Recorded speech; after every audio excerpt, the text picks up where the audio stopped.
आजपासून गणेशोत्सवाची सुरुवात झाली आहे। यंदाच्या गणेशोत्सवासाठी लातूरच्या बाजारपेठेमध्ये लाल मातीच्या गणपती बाप्पाच्या मूर्ती दाखल झाल्यात। लातूरकरांचा पर्यावरणपूरक गणपती खरेदी करण्याकडे कल दिसतोय। पीओपी मूर्तीपेक्षा मातीपासून बनवलेल्या मूर्तीची वाढती मागणी आहे।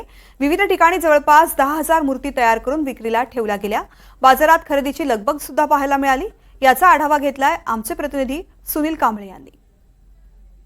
नमस्कार, मी सुनील कांबळे आणि आपण पाहतायत एनडीटीव्ही मराठी। आज गणरायाचं जे आहे ते आगमन झालेलं आहे आणि लातूरमध्ये सुद्धा आता पर्यावरणपूरक गणेशोत्सव साजरा करण्यासाठी बाजारामध्ये जे आहेत गणेश मूर्ती जे आहेत इको फ्रेंडली गणेश मूर्ती जे आहेत ते दाखल झालेले आहेत। लाल मातीपासून बनवलेल्या या जे गणेश मूर्ती आहेत ते आता बाजारामध्ये दाखल झालेले आहेत। या मूर्तींसाठी जे आहे आता लातूरचे जे भाविक आहेत, लातूरचे जे नागरिक आहेत त्यांची आता मोठी पसंती जी आहे या गणेश मूर्तींना देण्यात येते। आपल्यासोबत या गणेश मूर्तीचे जे कलाकृती करणारे जे आहेत ते आपल्यासोबत आहेत। काय सांगायला, लातूरमध्ये गणेशोत्सव सुरू आहे आणि तुम्ही लाल मातीच्या गणेश मूर्ती आणल्या।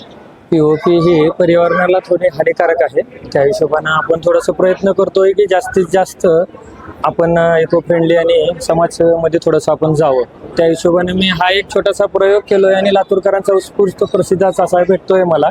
त्या हिशोबाने मी पण थोडंसं कन्वर्ट होतोय की पीओपी पासून आपण कसं आपल्या इको फ्रेंडलीकडे जाऊन शाडू मातीचे आहेत किंवा मातीचे आहेत त्याच्यामध्ये जाऊन आपण ते समाजापर्यंत रोवून आपल्या निसर्गाला आणि आपल्या निसर्गासोबत जे दुसरे काही हानिकारक होतात जसे पाणी वन्यजन्य आहेत जिथे आपण विसर्जन करतो काही करतो त्याच्यामुळे जे दुखापत होते ते होऊ नये आणि हे घरच्या घरीही विसर्जन होऊ शकतात, त्याला त्या हिशोबाने आपण हे केलेलं आहे।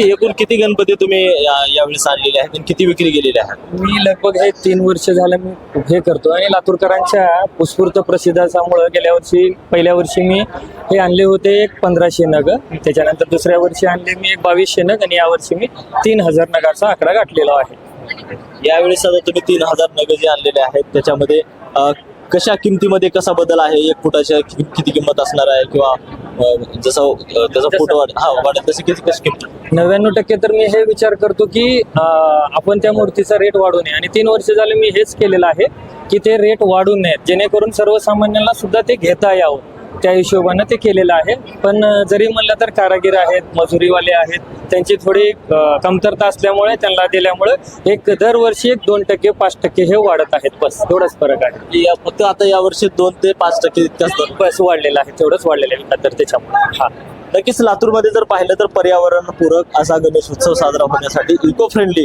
गणेशांच्या मूर्ती लातूरकर आता घेत आहेत। सुनील कांबळे, एनडीटीव्ही मराठी, लातूर।